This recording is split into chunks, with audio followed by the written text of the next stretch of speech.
So the regular meeting of the Board of Education of Plymouth Canton Community Schools has been called to order on August 31st, 2021.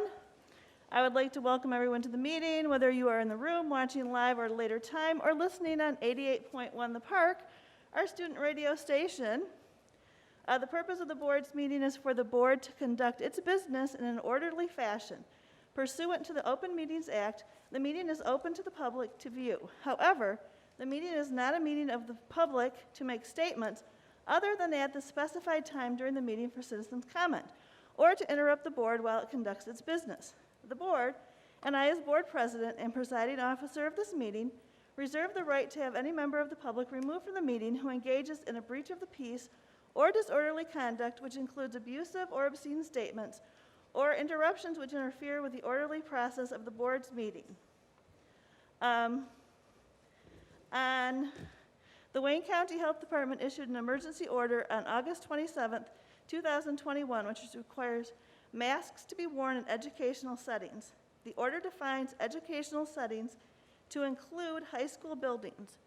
This meeting is being held at Canton High School, which is an educational setting with students engaged in extracurricular activities throughout the building. Therefore, individuals in attendance at this meeting are required to wear masks. Those masks are available at the front door outside of the auditorium. If you are not wearing one, please go put one on. I would ask my board members, starting with Mr. Wilson, to introduce themselves. Good evening, Sean Wilson. Good evening. This is Anupam Chugsidhu. Thanks for being here. Good evening, Patrick Kehoe. Thanks for coming out tonight. Good evening, Doug Brooks. Thanks for coming out. Good evening, LaRonda Chastain, and welcome. Ms. Merritt, would you like to introduce yourself and your...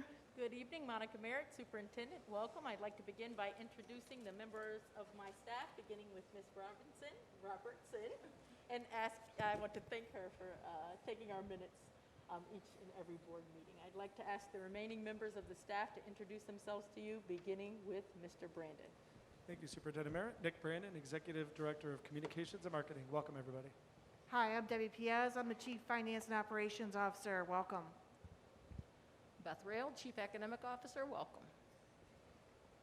Good evening, Liz Vartanian-Gibbs, Human Resources. Good evening, Kurt Tiskowitz, Executive Director of Student Services. Thanks for being here tonight. Is that it? I'm going to ask for a motion to go into closed session for the purposes of attorney-client privilege. Oh, we already did that. Are we doing it again? Oh, I'm sorry. Madam President, I move that we go into a closed session for attorney-client privilege. Second. I'm sorry, who was that? Doug? Okay, it's been moved by Member Sidhu and seconded by Member Brooks that we go into closed session for the purposes of attorney-client privilege. If I could have a roll call vote, please. Yes. Sidhu? McCoyne? Kehoe. Brooks. Chastain. Okay, we are going into closed session for the purposes of attorney-client privilege. We have done the roll call. We will now stand for the Pledge of Allegiance. I pledge allegiance to the flag of the United States of America and to the republic for which it stands, one nation, under God, indivisible, with liberty and justice for all. All right, we are now on to letter A, which is adoption of agenda and approval of the consent agenda. I am looking for a motion.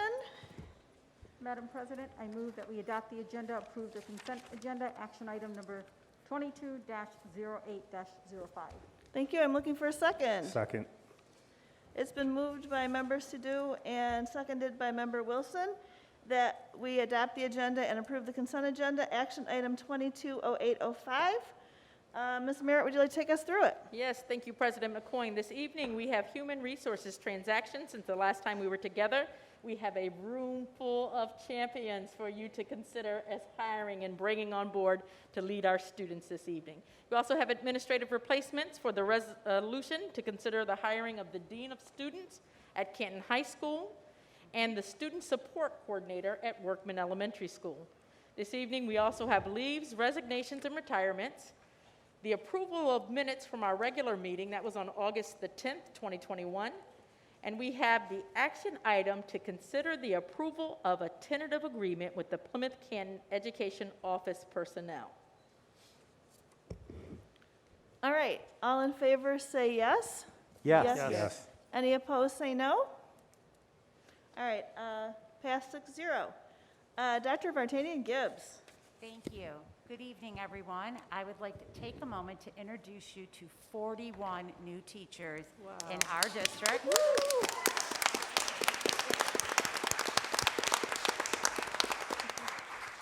These 41 teachers started on Monday, August 30th. And when I say your name, please stand up. We have Karen Arini. Karen is going to be working at Allen Early Childhood Center. She is an early on service provider. She comes with 12 years of experience. Thank you, Karen. Amy Bova. Amy will be teaching at Halsing Elementary School. She comes with 5 years of teaching experience. Michelle Brown. Michelle Brown will be teaching at Tonda Elementary School, and she comes with 6 years of experience. Jamie Caddy. Jamie is going to be teaching at Gallimore Elementary School, and she comes with 11 years of experience. Dana Cesar. Dana is going to be teaching at Allen Early Education Center as an ASD teacher. She comes with 10 years of experience. Amanda Shaban is our new English teacher at Canton High School. She is coming with 7 years of experience. Anna Crosby. Anna is our new teacher at Bentley Elementary School. She will be a classroom teacher with over 4 years of experience. Kirsten Cunningham. Kirsten is coming to us from Eastern Michigan University. We are so fortunate. We will be the first district she is teaching in, and she will be at Gallimore. Welcome. Jessica Dakata. Jessica will be an elementary classroom teacher at Tonda School. She also selected our district as the first district she will be teaching in. Dana Denoyer. Dana will be our new teacher at Workman School. She will be a resource room teacher, and she is coming with 5 years of experience. Amy Dinsmore. Amy is a new English teacher at Salem High School, coming with 14 years of experience. Erica Fox. Erica, well, you might recognize Erica. She worked in the counseling office at Canton High School, and now she is going to be teaching at Halsing Elementary School as an elementary classroom teacher, and she also selected our school district as the first school district to teach at. Olivia Foster. Olivia is our new English teacher at Plymouth High School, coming with over 11 years of experience. Jennifer Frankakis.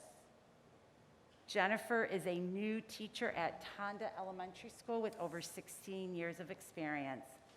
Isabel Gasparovic. Isabel is also a new teacher at Tonda School. She also selected our district as the first district here, and she also completed her internship here in our district at Halsing School. John Geardron. John is our new health and PE teacher at the middle school level. He'll be working in the virtual academy, and he comes with 17 years of experience. Elizabeth Glenn. Elizabeth is our new language arts teacher at Liberty Middle School with 1 year experience. Andrea Greer. Andrea is our new early on service provider at Allen School. She also selected our school district as the first district to begin her career. Thank you. Michelle Grease. Michelle is coming from our preschool program. She has been a P-CCS preschool early childhood teacher for 15 years, and now she will be a pre-K teacher at Allen for the GSRP program. Megan Hartwig. Megan is our new teacher at Halsing School, and she also selected Plymouth Canton Community Schools to start her career. Ann Kelly. Anne comes with 10 years of experience. She is going to be working at Field and Dotson Schools as a resource room teacher. Abby Kovacek. Welcome, Abby. She's our new computer science teacher at Canton High School, right here at this school, and she comes with 2 years of experience. Mary Kruger. Mary is our new language arts teacher at East Middle School, and she comes with 1 year experience. Jenny Kuski. Jenny is our new English teacher at Salem High School. She comes to us with over 10 years of experience. How do you say your last name, Jenny? Kukeski. Thank you. Rachel Lang. Rachel is our new elementary classroom teacher at Erickson School with 2 years of experience. Leah Lockwood. Leah is going to be teaching at Smith School as an elementary classroom teacher, and she comes with 10 years of experience. Emily Longville. Emily will be teaching at Hoban School as a classroom teacher with over 7 years of experience. Amber Lutman. Amber will be teaching at Miller School as a classroom teacher with 4 years of experience. Catherine Mardonrian. Catherine, are you here? I will find out how to pronounce her name correctly. She is going to be our new social worker with over 8 years of experience. Nicole Margosian Galindo. Nicole comes to us with 12 years of experience. She will be an English teacher at Salem High School. Amy Martin. Amy will be teaching at Miller School as an elementary classroom teacher with 7 years of experience. Tanya McDermott will be teaching at Miller School as an elementary classroom teacher. You pronounce her first name Tarin, and she comes with 7 years of experience. Amanda Parker, Erickson Elementary School. She will be a resource room teacher, and she comes with 7 years of experience. Daniel Parson. Daniel will be working at Liberty Middle School in language arts, and he comes with 8 years of experience. Danielle Pelucio. Pissolo. Danielle comes with 10 years of experience. She was an early childhood teacher here at Allen School, and now she will be pre-K GSRP at Allen School. Welcome. Lauren Russ. Lauren is a new math teacher at Salem High School, coming with 1 year experience. Karen Salau. Karen is a new classroom teacher at Bentley Elementary School, coming with 11 years of experience. Rebecca Vigula. Say that one more time.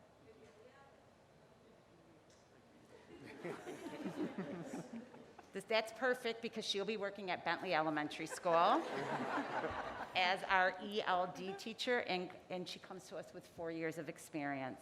Renee Weiss Standstill will be at Tonda School. Renee is our new behavior support specialist with 8 years of experience. Janine Wiley, new English teacher at Salem with over 13 years of experience. I would like to welcome all of you to Plymouth Canton Community Schools. Thank you for choosing us. A big thank you to all of our administrators and their teams for hiring these champions. So congratulations and welcome.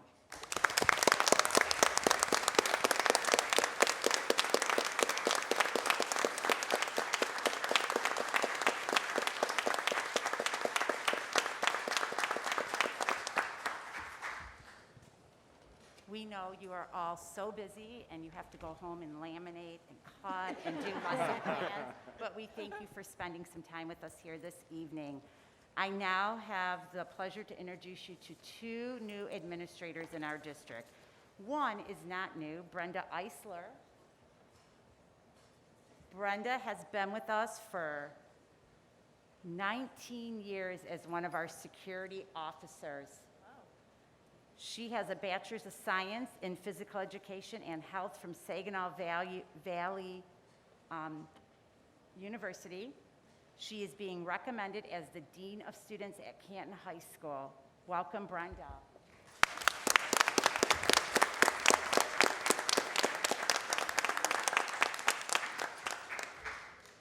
We are so fortunate to have Brenda here this evening. Brenda, do you have any words you would like to share?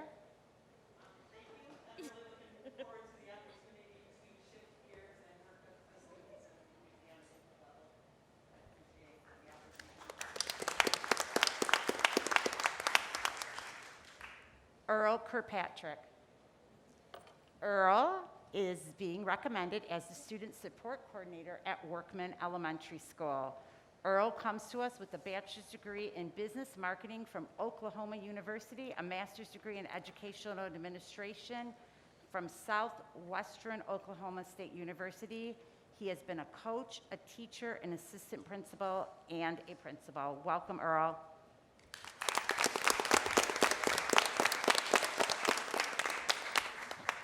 Do you have anything you would like to share?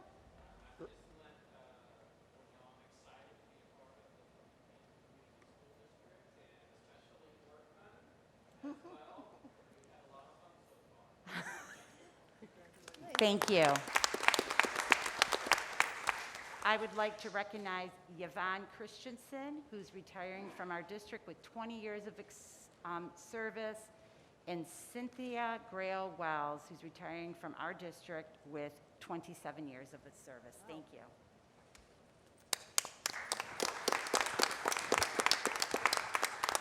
Before moving on, I also just want to make sure that we recognize the negotiating team for our Plymouth Canton Education Office personnel and our district negotiating team led by Mr. Kurt Tiskowitz for the successful ratification of this contract. This is the final open contract, I believe, out of 9 contracts that we've negotiated this year. We appreciate our staff.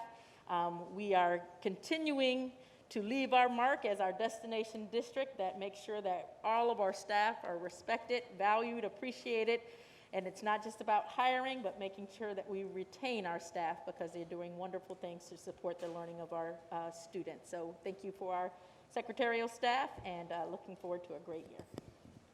All right, thank you, and welcome to all the new hires. We're very excited about it. And hope you have a great year. It'll be very exciting when the students come back on Tuesday. Now we are on to Celebrating Success, Summer Program Coordinators, and Mr. Wilson is doing it. All right, good evening, good evening. Celebrating Success this evening will honor the P-CCS educators and leaders who coordinated an amazing summer program for our students during the last few months. If I could have Tori Billings, Liz McCaw, Ashley Klein, Jay Blaylock, Renee Schmackel, Denya Ferret, Kathy Williams, and Carrie Fromm, if they're here, if you can come on down. So we want to recognize you guys because these programs have become particularly important during the COVID-19 pandemic to account for potential learning losses and other challenges for students. And this talented team that you see before you did a remarkable job of creating summer programming that was student-centered, diverse, and individualized to the current needs of the students at all levels. I would like to invite P-CCS Chief Academic Officer Beth Rail to the podium to share more about the enriching and the inspiring program that students at all levels experienced this summer. Thank you. Summertime, picnics in the park, camping, swimming, hiking, boating on the lake, biking, and relaxing at the beach. Another view of summertime, scheduling students into classes, camps, and summer program activities, arranging transportation, collaborating with nutrition services for meals and snacks, communicating with families and students, and implementing COVID-19 mitigation guidelines. The amazing group of people standing before you tonight could have spent their summer relaxing and enjoying themselves. Instead, they dedicated their summer to ensuring that our students had a variety of programs to support academic and social and emotional needs. Tonight, we recognize the following individuals for their commitment to students. Jay Blaylock. Jay oversaw all aspects of our high school credit recovery and credit advancement and grade replacement programs. Ashley Klein and Torian Billings. Ashley and Torian collaboratively coordinated the elementary and middle school summer academy programs where students engaged in hands-on integrated units to strengthen their skills and mitigate learning loss. Liz McCall. Liz oversaw the K-12 academic enrichment camp experiences and programs that ranged from number sense for our elementary students to SAT prep for our high schoolers. included some unique offerings such as STEM camps, esports, spoken word, and augmented and virtual reality explorations. Renee Schmokel. Renee facilitated our extended school year program for students who attend our ASD, Autism Spectrum Disorder Center-based programs. Danielle Farhat. Danielle supported our students who are identified as English learners through both integrated EL programs and an EL Jumpstart program this summer. Carrie Fromm. Carrie coordinated summer book clubs and literacy tutoring to develop and support a love of reading and writing with our students this summer. Kathy Williams. Kathy facilitated math tutoring programs for students to unlock numeracy skills and problem-solving skills and develop a love of learning about mathematics. As a team, the group standing before you supported 5,167 enrollments in summer programs and 1,296 enrollments for credit recovery.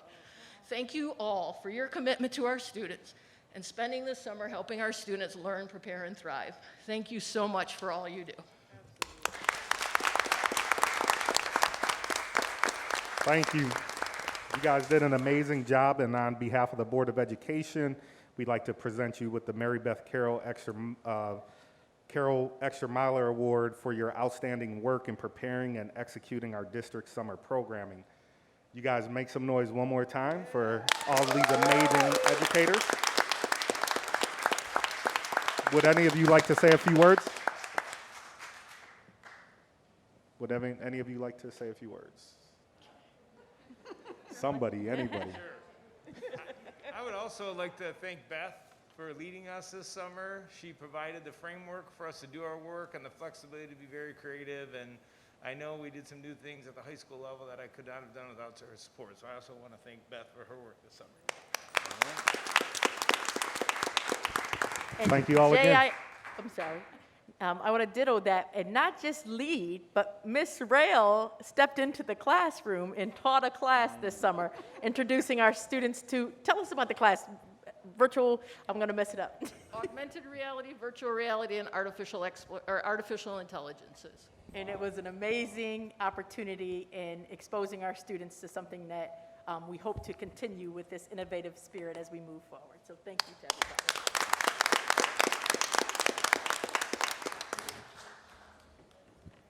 Thank you so much. That's very exciting. That is a lot of, is that the biggest summer program you've ever had? Yes. Wow. All right.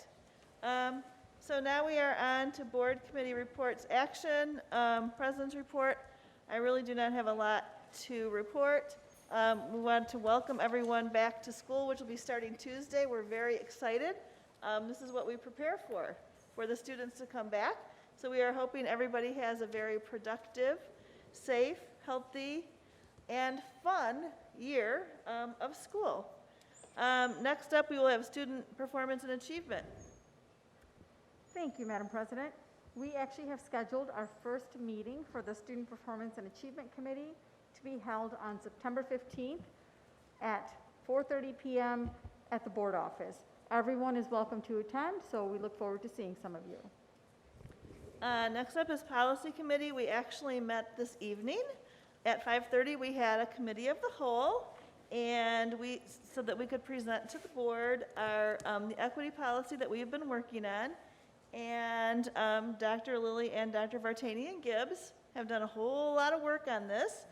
And so we discussed it, and board members who have any additional edits will email them in, and we'll be wrapping this up soon.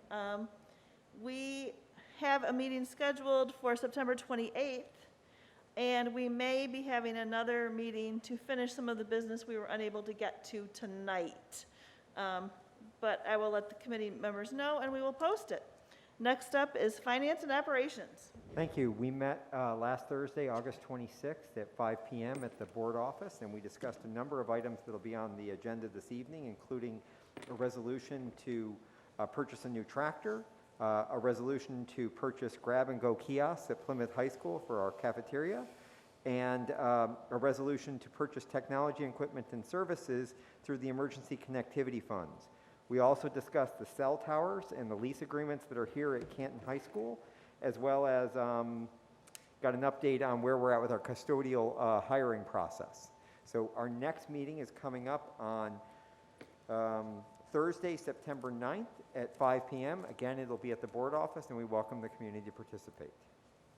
All right, next up, we have administrative reports and recommendations. First up is the superintendent's report. Thank you, President McCoy, and I cannot contain my excitement today. It was an absolutely fantastic day of learning for our educators on their professional development day, their PLC days. I want to thank Dr. Brady and the curriculum and instruction team for leading and developing these activities for our staff. They were so engaging and just really, I'm going to say, job embedded and focused on the right work to support our teachers so they can best support our students. Of course, Ms. Rail, I continue to thank you and your amazing teaching and learning team, all of our instructional coaches, just all hands on deck to make sure that we're preparing our staff so that they can best, again, support our students. And it truly is excitement in the air for the return of our students coming on September the 7th. We had an ice cream social afterwards outside, and just having the opportunity to just talk about how good it feels to see students back in the building. They were here this week for scheduled pickup. They had an opportunity through our link and web. We were able to bring that back. That's our 6th and 9th graders have an opportunity to explore the building, learn their schedules, and it's just such a welcome sight. And I will tell you, as much as we know this year will be a challenge, it really is just exciting to be back to the work that we do, which is teaching and learning with our kids, and they are so appreciative of those opportunities.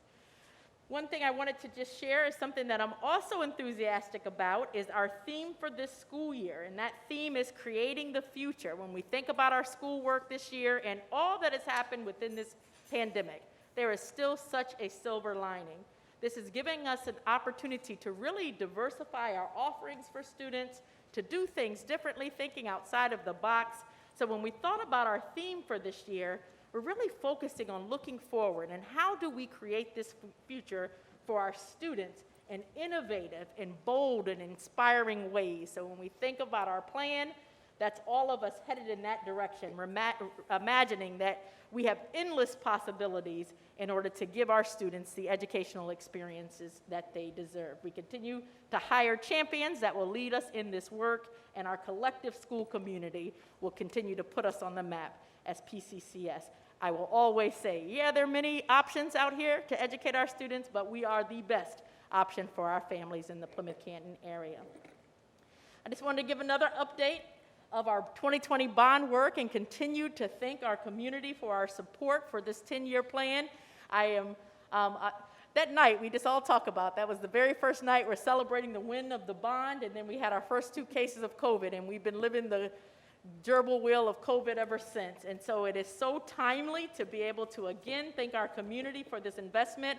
All summer long, we have 4 schools that have gone under construction, and these projects will continue and touch every one of our schools in this district, and that is so exciting.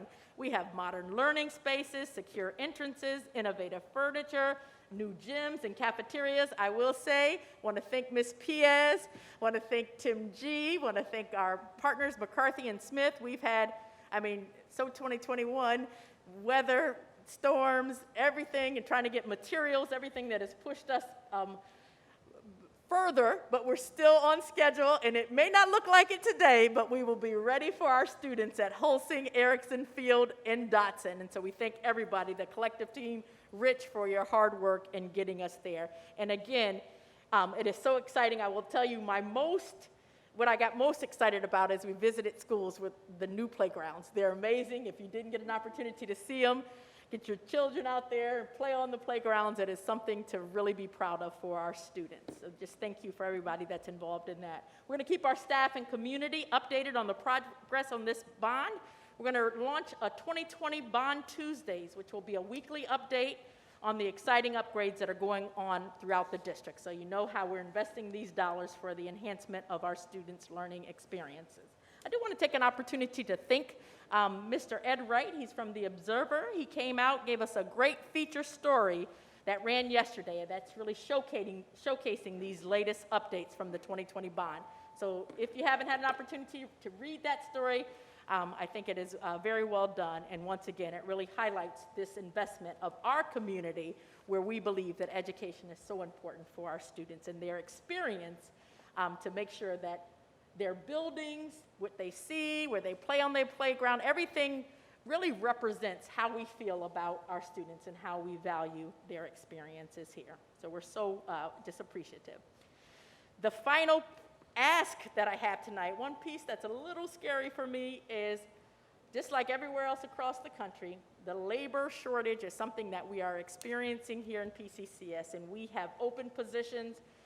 We are looking for champions for our students in areas of transportation, cleanliness, food service, various areas of instruction. So get the word out. We are looking to hire more champions. I will tell you, we are committed to a district, a working environment that is student-centered and focuses on bringing in adults who are with that same mission and vision, and we want to make sure that we continue to represent an environment that is respectful, where our staff feels valued and included. And so this is a great place to be. Put the word out that we are looking to hire. We can visit our official district website at www.pccsk12.com. You can find our Human Resources tab under the Department tab, or simply search for employment. As I transition now, I just want to give a brief update on our mitigation plans for the school year. With the excitement of our students coming on the 7th, we just want to make sure that we continue to educate our community, our students, our families, our staff about the mitigation plans that we have in place. Our absolute primary goal is keeping our doors open for in-person learning 5 full days a week. And everything in us, from our core, from our head to our toes, is committed to trying to ensure that that will happen. As you are aware, on August the 27th, that was last Friday, the Wayne County Public Health Division released an emergency order for control of pandemic. And effective immediately from that order, it required all staff, students, and visitors, both vaccinated and unvaccinated, to wear a mask in all Wayne County schools. That's all educational settings. And so, of course, we are reviewing that. I issued a communication for our families earlier this afternoon. When we're looking at educational settings, for example, we're holding this meeting in a school. We have students that are present. So we are, again, all hands on deck. We have to do our part to make sure that we're complying with this health order that is in effect, so that we can keep our doors open for learning. When we look at this health order, I will say that it is consistent with the mitigation plans that we had just released earlier in the week, which was comforting when we're looking at high levels of community spread, as consistent with our own plans. We had already made a mandate to have mask requirements for substantial and high levels.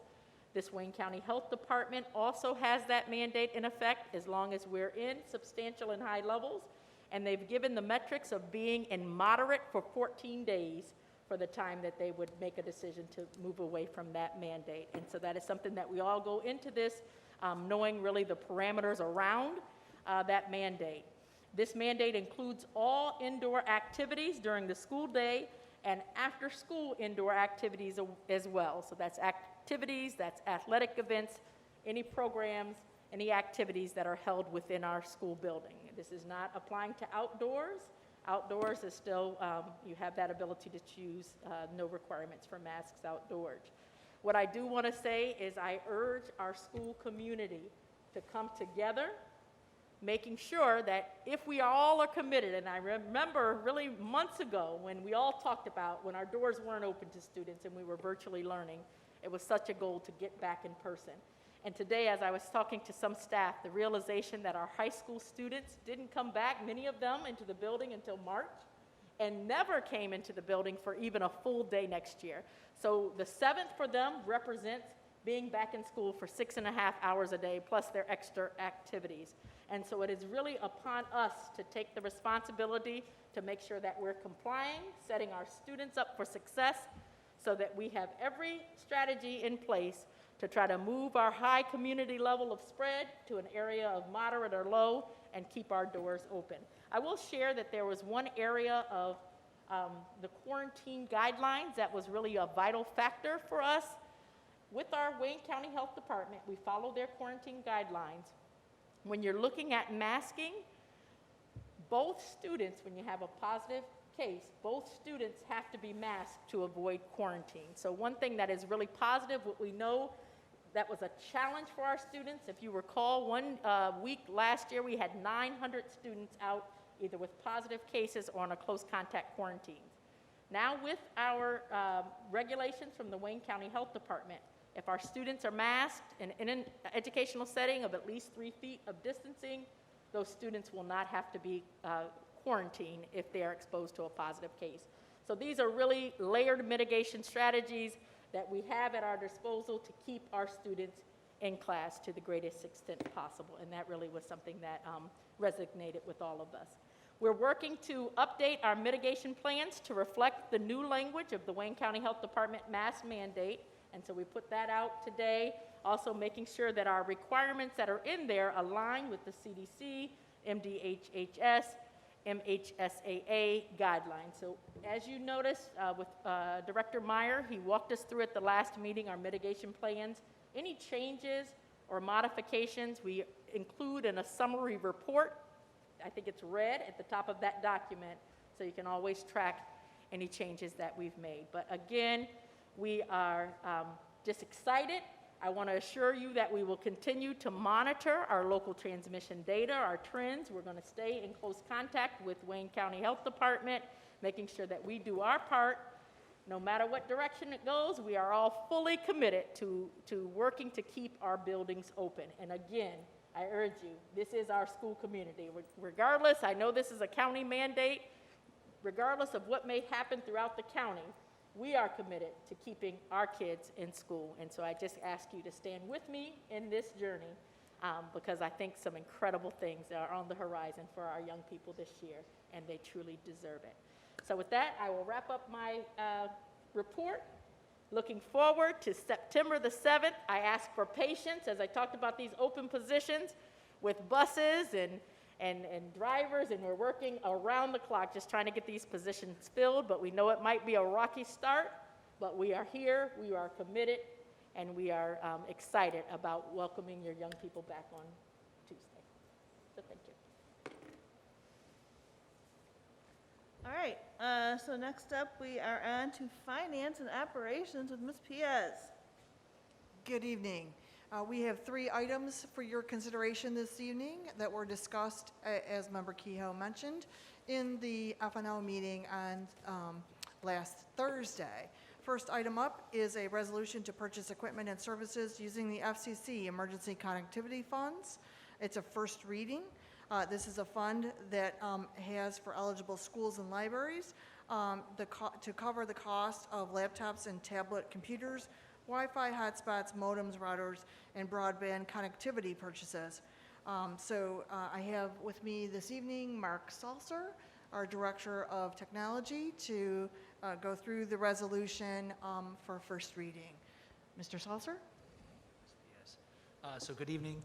The resolution, in a nutshell, is we were made aware that there was this fund that was set up to support schools with remote learning. Mark, can you move the microphone up, please? Or, Sorry. Yeah. Thank you. All right, we'll start again. So Emergency Connectivity Fund was established by the FCC to assist schools with their remote learning. Got it? Okay. And we did a thorough review of the opportunity within that fund. There was also a connecting with other school districts and a review of our current technology to make a determination as to whether we would be eligible for application, and if we were, what we might be eligible to apply for. After that review, we made a determination to apply for some student devices. They're listed there, 6,000 Chromebooks, 100 iPads. Some staff devices, 1,300 of them, and 220, so 1,300 Windows laptops and 220 Chromebooks and 300 hotspots. The application was submitted before the deadline on the 13th. We won't expect to hear from the approval, whether we get a funding commitment, for some time, but in the event that we are approved for a funding commitment, we're hopeful to make a fast turnaround to submit our application for the purchase of those services and goods. And I'm here to answer any questions you might have regarding that application. But some of the details are spelled out that there's a significant support or subsidy that's provided for these items. If you have any questions, I'm happy to field them. I just want to add, sorry, that the total commitment that you're requesting purchase of is approximately $3,890,621, with an expected reimbursement of $3,115,000, or a net out-of-pocket of approximately $775,621. As noted, would be paid for by the 2020 bond funds. Thank you for those details. Sean, do you have any questions? No questions. Doug? No questions. Miranda? No questions. Patrick? Just want to let the community know that this is, for the student devices, this will replace some of our aging Chromebooks that are not currently supported or able to be updated, and will help complement those devices. It'll do the same with some of our teacher laptops to support those, as well as provide connectivity devices for those students in the community that don't have access to broadband or to high-speed internet, and to facilitate and support them. So these are great programs, and we're really appreciative of the funds that are available to support this, and for the community support and the bond for the portion that would be funded as part of. So thank you, Mark. Yeah, and thank you for that addition. And just to be even more clear, so the 6,000 Chromebooks that we're recommending for purchase would replace a portion, the majority of our Dell 3120s that we purchased in 2015 and 2016. Anupam? Actually, Debbie answered my question, but I do want to take the opportunity to thank you, Mark, for pursuing all the cost savings possibilities through the REMC Save, through the FCC, which is really a great deal for us as a school district. So I hope this goes through. Thank you. Thank you. Yeah, thank you so much. This is a good cost savings, and then we can use the money for other educational needs for our students. Fantastic. All right, next up, we have action item 220806, consider a resolution to purchase grab-and-go kiosk at Plymouth High School. This is a first and final reading. Did somebody want to go through what this is? Certainly, thank you very much. This is, on behalf of Kristen Hennessy, our Nutritional Services Director, a purchase of a grab-and-go kiosk for Plymouth High School, first and final reading. As you know, Canton High School received one of these units as part of the Canton Servery renovation in 2018. And then in 2019, a kiosk was added at Salem High School. So this completes the addition of these kiosks at the park. The nutritional program is a federal program, and as such, has procurement guidelines in addition to the board policy on procurement. It has been approved by Michigan Department of Education. 3 quotes were obtained, and we're following the protocols used by Wayne Risa Equipment Purchasing Program under Co-Pro. Of those 3 quotes received, we are recommending Stafford Smith in the amount of $39,150 in the purchase of this kiosk.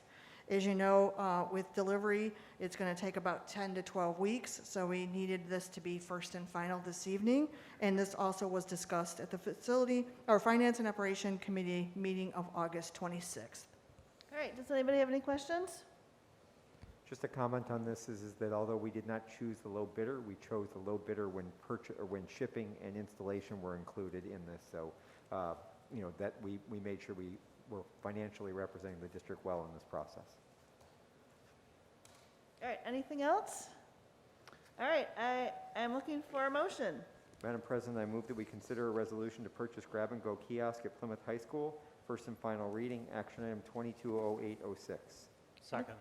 Okay, it's been moved by Member Kehoe and seconded by Member Brooks that we approve action item 220806, consider a resolution to purchase grab-and-go kiosk at Plymouth High School, first and final reading. All in favor say yes. Yes. Yes. Any opposed say no.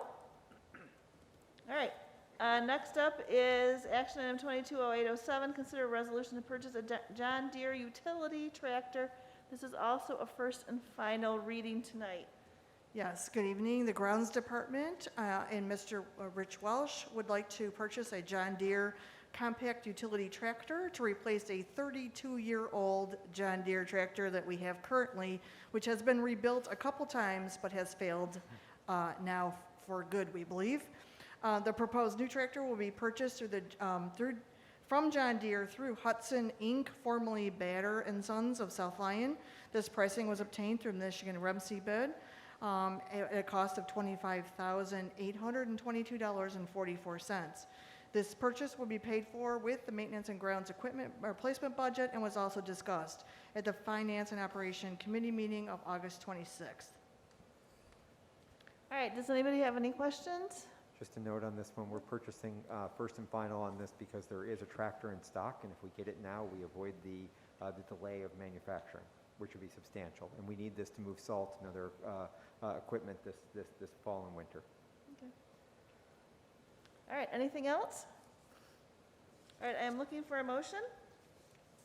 Madam President, I move that we consider a resolution to purchase a John Deere utility tractor, first and final reading, action item 220807. Second. All right, it's been moved by Member Kehoe and seconded by Member Brooks that we consider a resolution to purchase a John Deere utility tractor, first and final reading. Action item 220807. All in favor say yes. Yes. Yes. Any opposed? No. All right. You're done with that. Thank you so much, Ms. Piaz, and your entire team. All right, the next thing we have on our agenda is citizens' comments. And citizens' comments are a time for the school community to bring their concerns and feedback to the school board. This is not a back and forth, and questions are not answered during this time. Individuals wishing to address the board during citizens' comment are reminded that their time to speak is limited to 3 minutes. Speakers are required to address the board as a whole and not individual board members, the superintendent, or other district employees, or any members of the audience. Speakers should take into account the rules of common courtesy and refrain from making personal attacks against employees, students, parents, community members, or members of the board. Further, school district employees and board members have the right to request a closed session pursuant to Section 8A of the Open Meetings Act if a member of the public has a complaint against an employee or board member. The board and I as the board president and presiding officer of the meeting reserve the right to interrupt any individual who does not follow the board's public participation rule or who makes statements that are abusive, obscene, or defamatory. Moreover, an individual who continues to refuse to adhere to the public participation rules or continues to act in an abusive or obscene manner that rises to the level of disorderly conduct or breach of the peace may be removed from the board meeting.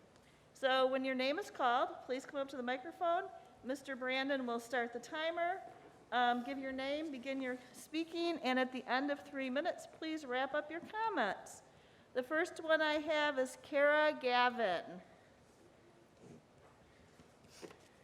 And then after Kara will be Teresa Kalman.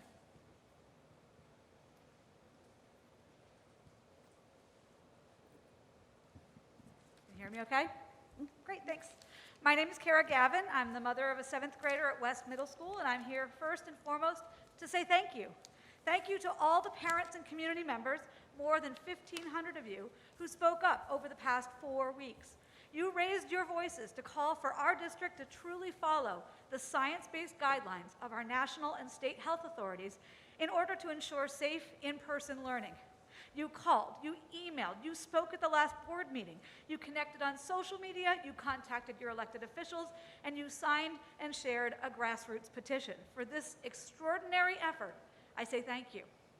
We delivered those 1,500 petition signatures to the district offices on the afternoon of Friday, August 20th. And that next Monday, Superintendent Merritt announced the update to the district's COVID-19 mitigation guidelines, including a key provision, a mask requirement for all our students, teachers, and staff at all grade levels. And for this, I say thank you. 4 days and 1,500 signatures on a separate petition later, Wayne County's health department announced the same requirement for all schools in our entire county. And for this, I say thank you. Maybe all of this would have happened even if none of us had spoken up. Maybe the steady rise in COVID transmission in our district, which has been above the CDC's high level for more than 2 weeks now, would have been enough. Maybe the increasingly urgent pleas from health professionals and the scary headlines from overwhelmed children's hospitals down south would have been enough. Maybe so. But no matter what prompted these changes, I'm here to say thank you. As our school year begins, we'll be in a better position than many districts around the state. Of course, what happens in the coming days and weeks depends not only on what happens inside our schools, but also on what happens outside them too. Masks are just one weapon against COVID-19. So I also want to make a couple of new requests. The district staff made a very nice graphic about the mask requirement. Could you also make something like this to help families understand who has to get tested or quarantined and who doesn't after a close contact? The county's guidance, unfortunately, isn't easy to understand. Can you make rapid testing kits freely available for home use so that when a child wakes up with sniffles and a headache, their parent can know with decent certainty in about 15 minutes whether it's COVID or not? Right now, they'd have to go out and spend $25 at a drugstore to know that. A rapid test kit at home could make the difference between a child who misses school because of a mild allergy and a child who gets sent to school with COVID that's been mistaken for a common cold. Masks are a great start. Combine them with clear quarantine instructions, free rapid testing, distancing, ventilation, and school-based vaccination and testing, and our district can stay on track for in-person learning, and that is something we can all be thankful for. Thank you. Thank you. Oh.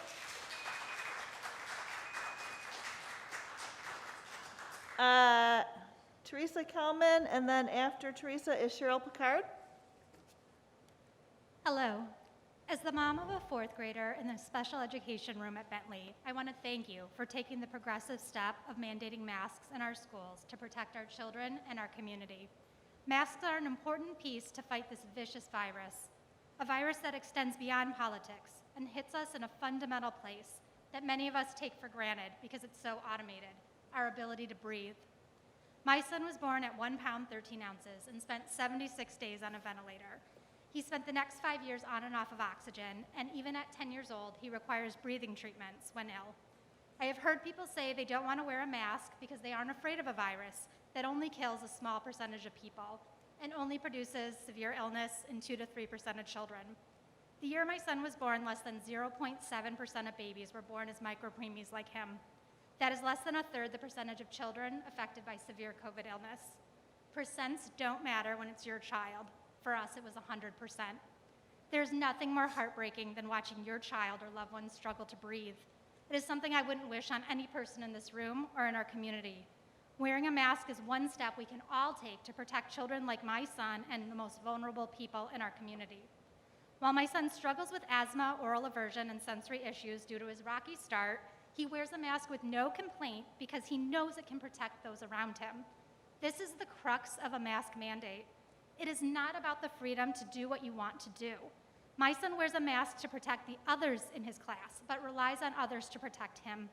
I know you've gotten some pressure from members of the community to be able to choose what is best for their family. This equates to saying one family's freedom to choose to wear a mask is more important than the lives of the highest risk and most vulnerable of our community. People with special needs spend their entire lives attempting to make the world more accessible and safe.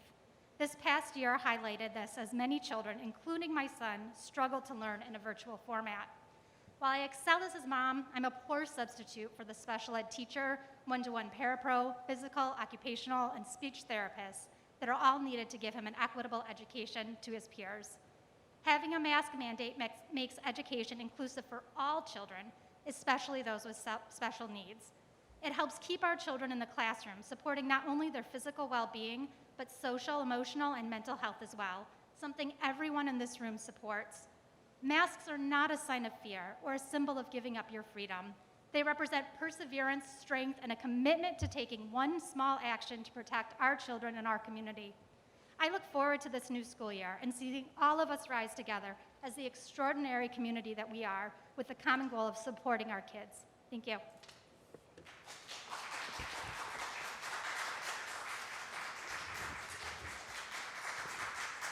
right, next up is Cheryl Picard, and after her is Ray Radwin.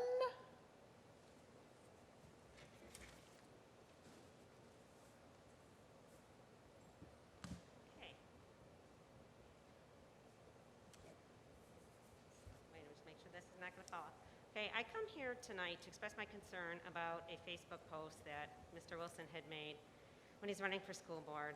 Because of all the education on diversity, inclusiveness, and equity, I found it very pertinent to the conversation, maybe helpful, maybe not helpful. I don't know if he's said anything sorry, but I did see this. I don't know if everyone can see it. I'm sorry, you need to address the board. Okay, sure. Anyways, it says, this is a thing that says, I'm sorry, this is not related to Sean's work on the school board? yes, it is, because this is what he believes and what he said, and it's directly opposite of what he tries to say on the board. So it's saying that if he sees one of these signs, that Madam President, I'd like to request a That- recess that at this this is time. that they're a racist. You call them I'm racist. sorry, as a board member, Sean has the right to request a closed session if somebody has a complaint against him. Okay. Well, then I'll talk about diversity and equity then. Okay? I see some hypocrisy going on in what we're claiming and what's going on. I think that that there is also a way of making hate speech that I think we all need to be careful about. And I think that when they talk about a hostile environment in the school, I think that there are many ways that one can be created, or one that we need to prevent that. I think there's a whole group of people that, for what they believe politically in our promoting safe and school climate, it says that hate speech is a controversial term for speech intended to degrade, and it also includes moral or political views of other people. And I think we need to be careful about that, because I think that there tends to be a sort of a slant, and I'm concerned about our teachers union that seems to support political views and degrades some of the other perspectives of other people, and that they aren't represented. I understand this is a district with many students from different backgrounds, customs, beliefs, and skin color. Sorry, it's hard breathing here. But our district's mission statement represents our students when it states the students are citizens of the world. This is incorrect. They are citizens of the United States of America who live in the world. Thankfully, we are not yet subject to the world's laws and lack of freedom. Why do you think people come here? Instead of creating divisions, we need to unite as Americans to preserve the freedoms we still have. No one in a free country is required to embrace or celebrate the differences that create diversity. Not all aspects of diversity, such as religion, gender identity, and choices for reproductive health, are celebrated by all. Otherwise, that would be conformity, not diversity. We are to treat each other with respect, no matter what differences we have. Perhaps then that will be the day that Reverend Dr. Martin Luther King referred to in his I Have a Dream speech, when all of God's children will be able to sing with a new meaning. My country, 'tis of thee, sweet land of liberty, of thee I sing. Land where my fathers died, land of the pilgrim's pride, from every mountainside, let freedom ring. Please tell me how focusing on a skin color will have a positive outcome. Are we going to have a color chart which determines what group one belongs? Will we put the student who has a white mother and a black father? Where will we put them? Will there be a separate category for adopted children? Why can we classify people by what we see when it comes to skin color, but we can't when it comes to sex or gender? Also, how does the district define privilege? Are the students of color in this district more privileged than the students in the Detroit schools? Are the students of color who make the Division I college football team more privileged than the students of shades of white who only make the Division III football team? I understand there's so many different varieties of people and everything, but I'm adopted. I don't even know what half of me is. I have a black nephew.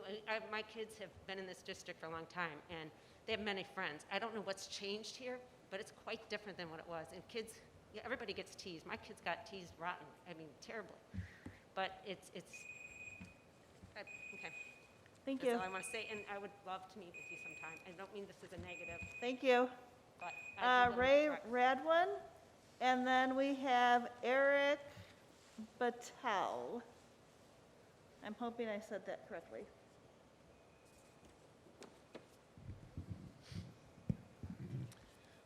Good evening, and thank you for your attention. I apologize if I'm not entertaining enough for the maskers. It sickens me to see the email that was sent out this afternoon stating that P-CCS had already made the decision to mandate masks in all our buildings before the county issued an emergency order. It is unfortunate that the school board did not support the families of PSEP and fight for them to allow parents to be parents. God help us all if we're going to rely on the government and school to parent our children. United we stand, divided we fall. The mask issue has nothing to do with protecting our children, unless, of course, you can only catch COVID inside school. Rules for thee, not for me. No mandate where adults gather, only at school for kids. Simply a way to keep us divided. Arguments over a magical piece of cloth that a mom made in her basement that will supposedly save the world. Don't insinuate that I am a murderer. Don't tell your kids not to play with other kids simply because they don't wear a mask. I don't care what your kid does to feel safe and happy. I would never tell my child to stay away from them. I'd fully intended to come here tonight to express my anger. Instead, I'm going to make a plea. Think for yourself. Do some research. Talk to Karen with the Subaru and a Biden sticker on the bumper. Talk to Jim with the F-150 that proudly displays the American flag. Talk to people that may have opposing views. Honestly, listen to them. Think for yourself. Stop making decisions based on political affiliations or social pressure. For God's sake, these are your children. Invest the time and effort to make the best choices. Truly think for yourself. Make a decision that is based on what is really best for our children. Our bodies are meant to expel what it does not use, not recirculate the waste that you breathe out. Do this. While your children are in school, wear your mask. Working at home, at the gym, sitting on the couch, all day, just as you're telling my child to do. Think for yourself. See if you still have the same opinion. Be a parent. Be involved. If your kid is sick, keep them at home. Most kids will try and tough it out and go to school. Be a parent and keep them at home. That will make a significant difference. If you still feel the need to mask up, by all means, go ahead. I will respect your decision. You should respect mine. Do not think that you are on a moral high ground. Do not force your beliefs on my child. Do not bully my child. I do not consider myself as an anti-masker. I believe as parents, we have the right to make decisions that are in the interest of our children, not the government or the school. God bless us. God unite us. Thank you.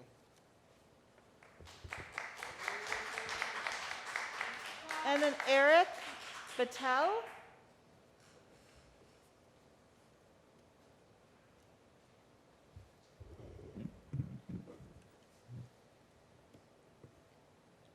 Why are we universally masking children in school? Is it to protect students, or is it to protect others when they get outside of school? Let me address both. If the mask mandate is because we're worried about who students may pass COVID on to, we shouldn't be. Every adult has had the opportunity to get a vaccine, and if not, you can get it tomorrow. When the vaccines rolled out, cases and illnesses immediately plummeted, and we were able to open things up and drop the mask, because vaccines work. For any vaccine, there's always going to be breakthrough infections. From CDC data August 23rd, more than 171 million people in the U.S. have been fully vaccinated.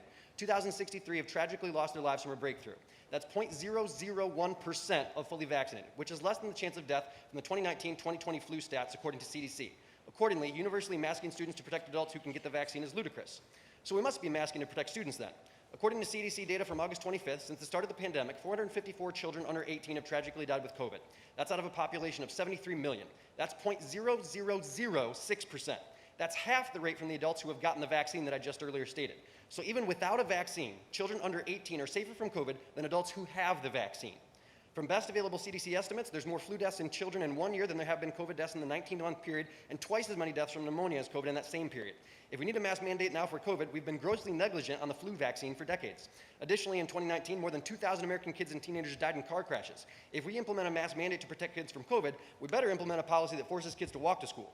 The CDC released a study in late May where they studied 90,000 students attending 169 schools in Georgia. The study looked at mitigation measures like school mask mandates and social distancing and compared the spread of COVID between schools that had these measures versus schools that did not. The CDC found no statistically significant difference between the spread of COVID between the schools that had the mitigation and those that didn't. What that means, if you don't speak stats, is that any difference experienced would be due to randomness and not due to the mitigation measures. You might be saying, what about Delta? During the height of the Delta surge in the UK, schools remained open, and most of them without mask mandates. From data collected and published by Brown University professor Emily Oster, students faced adverse health outcomes from the Delta variant at rates practically identical to the flu and other respiratory illnesses.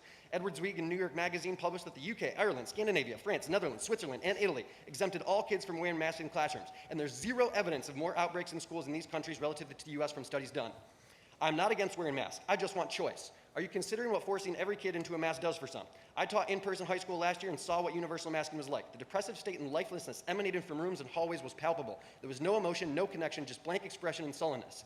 I recently ran Link Crew freshman orientation for every high school here, where last Thursday we had over 1,000 high schoolers outdoors at the stadium. The energy and excitement and joy I saw in so many maskless faces was absolutely incredible and been missing for over a year and a half. Forcing students back into masks is unnecessary. A massive study of 26,000 school children in Germany showed that approximately 68% had problems while wearing masks in schools. These included irritability at 60%, headache at 53%, difficulty concentrating at 50%, less happiness, 49%, reluctance to go to school, 44%, and impaired learning, 38%, the researchers concluded. My question to you is, what are you doing for the families and children enrolled in school that are suffering from some of these problems and are severely depressed from always wearing a mask and struggling mightily with their own mental health, including myself last year? What options do we have? How are we supporting them so they can learn, prepare, and thrive? Thank you so much. Your time is up.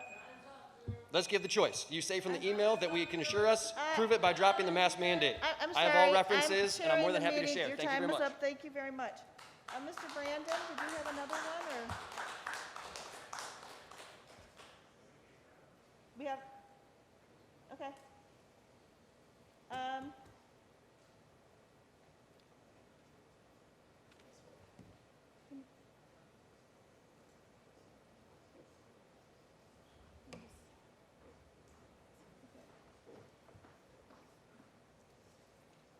All right, and then we have Lauren Lucas.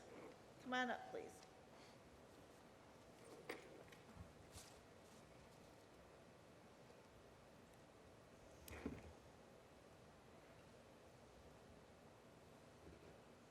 Hi, board members. I wasn't prepared to talk tonight, but I feel that I have to. I'm the widow of Don Lucas. He was a security guard for Plymouth Canton. He passed away on November 8th from COVID.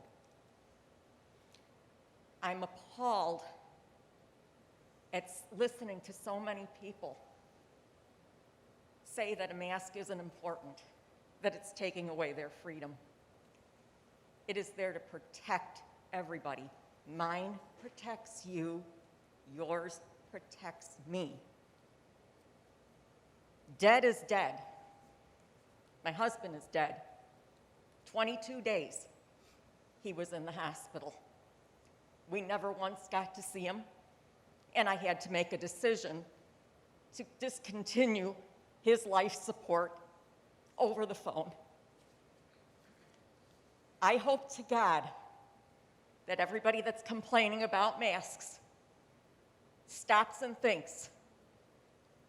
I don't care if 99% of the people survive. My husband happened to fall in a less percentage. His life meant something.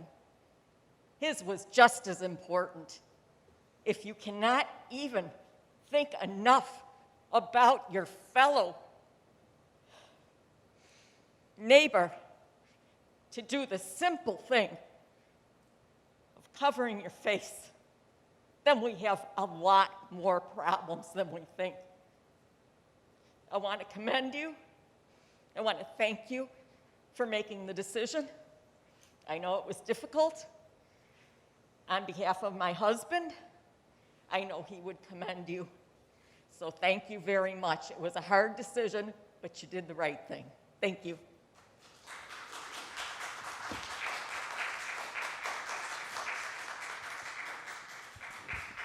We are down to F, which is action items and discussion, and we have future agenda topics. If you have future agenda topics, you can send them to me or Ms. Merritt, and we will add them to the draft calendar. We also have to think about, if people could think about, need a date to finish, to work on, not finish, but to continue with our high-impact school governance work. So I will send an email so everyone can let me know their availability. I have the dates 9/16, 9/29, or 9/30. The 16th would be a Thursday, then the 30th would be a Thursday, and then, so the 29th would be a Wednesday, and then it would be a Thursday from 6 to 8. We also will need to schedule a meeting to do board goals. So I'll send it all out with everybody's availability. If you get back to me, we will get those done. All right. So then the next section is follow-up board questions. We do not have any from tonight, but let me see what we had from, where's our meeting minutes? They closed, so let me get them back open. So from our last meeting, Member Keough asked for clarification between requirements and recommendations.